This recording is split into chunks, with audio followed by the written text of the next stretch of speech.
All right, there's a few things that I wanted to talk about today. Location. Where are you gaming? Second one is adjusting the way that your vibe and the way you communicate depending on the girl that you're trying to approach. They're two topics that I'd like to talk about.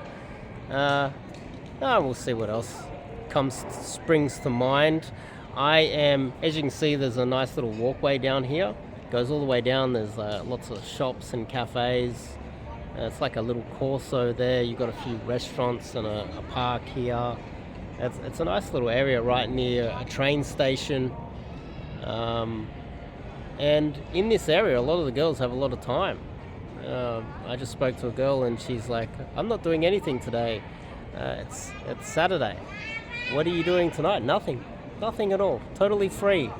Whereas if she lived in the city, she would be super busy with everybody hitting her up. But anyway, before we kick it off, I'm Dave, and this channel is dedicated to giving you no BS novel dating advice for the modern man. Top link in the description. Check out my website, onemansLifeMission.com.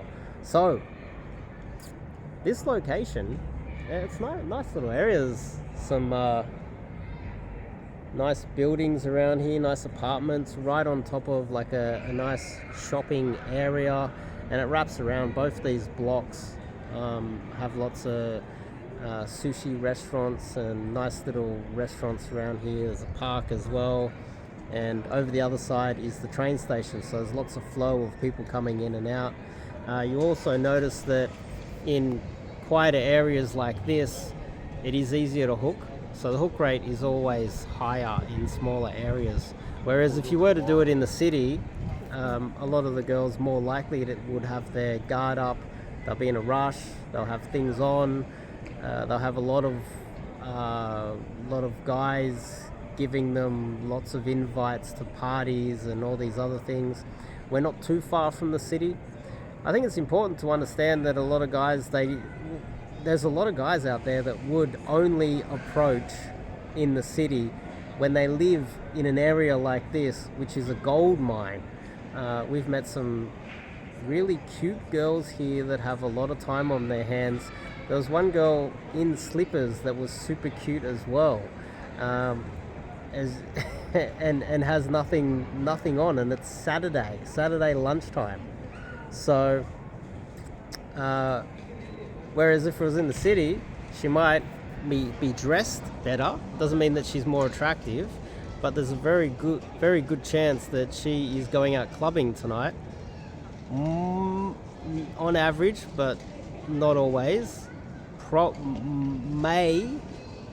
Could possibly have a higher body count on average if they have more options in the city. That's just the facts. So there's guys that will live in the areas like this, then they'll meet up with their wing in the city, then they'll go do some DG, and they'll miss out on all the awesome opportunities in their own little town. It doesn't make sense to do that. Another factor is if you're approaching a girl in the city or too far from your own home, the girl's less likely to meet up with you for a date, or you've got to travel a further distance just to meet up with her for a date. It makes pulling a little bit more difficult as well. Pretty much makes everything more difficult.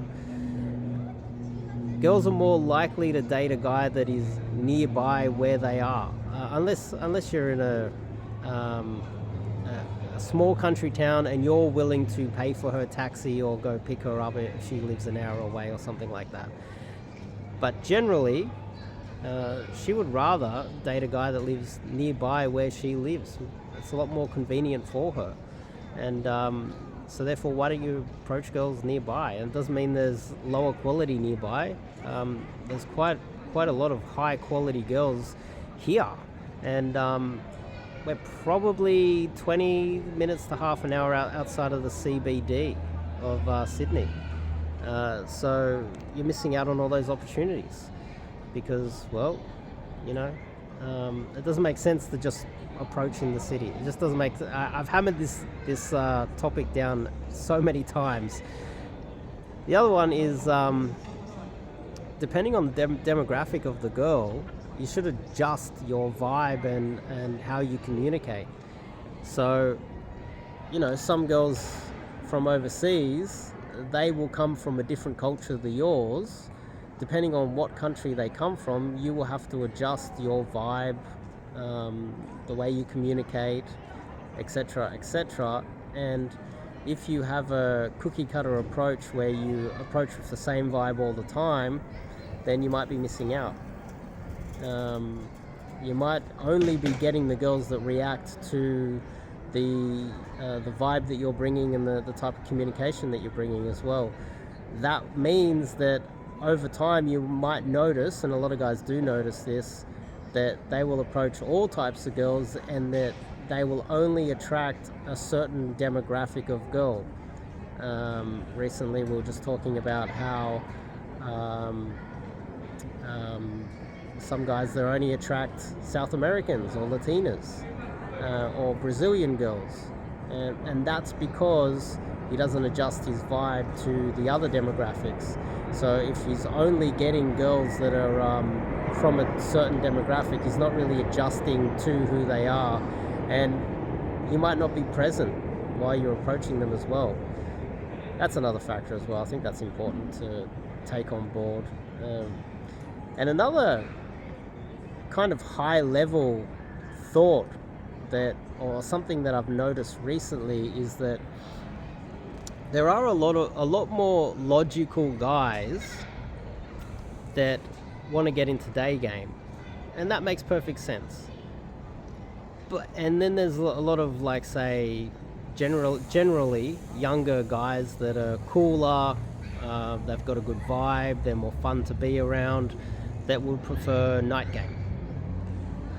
Now the thing here is, it's funny, night game, if you are a younger guy that's very logical and you have no problem just getting to the point, let's just say you're one of those guys that will approach and go, "Hi, how you going? You want to go for a coffee?" You pretty much get straight to the point. A little bit too soon. You're not even giving them comfort. You're not even trying to build rapport before you even go for the pull or go for the hook. Some super logical guys that do that, they can be more suited to night game. Just keep that in mind. And a lot of those cool guys, the cool guys that love doing night game and dancing and having sort of fun conversations, some of them will be very successful in day game. But one thing that is very common is that, very uncommon, is that very few guys flip between the two. Very few guys want to do day game and night game and become proficient in both. I noticed that after a short period of time, most guys, they just pick one. They go, I'm a day gamer now, or I'm a night gamer, or I just do online game. They pick one. I recommend that you guys try everything and you try to integrate both, and don't just assume that you're better at night game because you had a little bit of success, or don't the same as day game as well. Don't just assume that you just because you got a little bit of success early on, that you're better off just staying in the nightclubs, or you're better off staying on the streets doing DG. I recommend you do a mixture of both, especially when you're new. Don't get stuck in the behavior of just picking one thing and stuck in a routine, etc., etc. So, but anyway, I see I better get going. So anyway, that's just my thoughts. See you guys in the next video.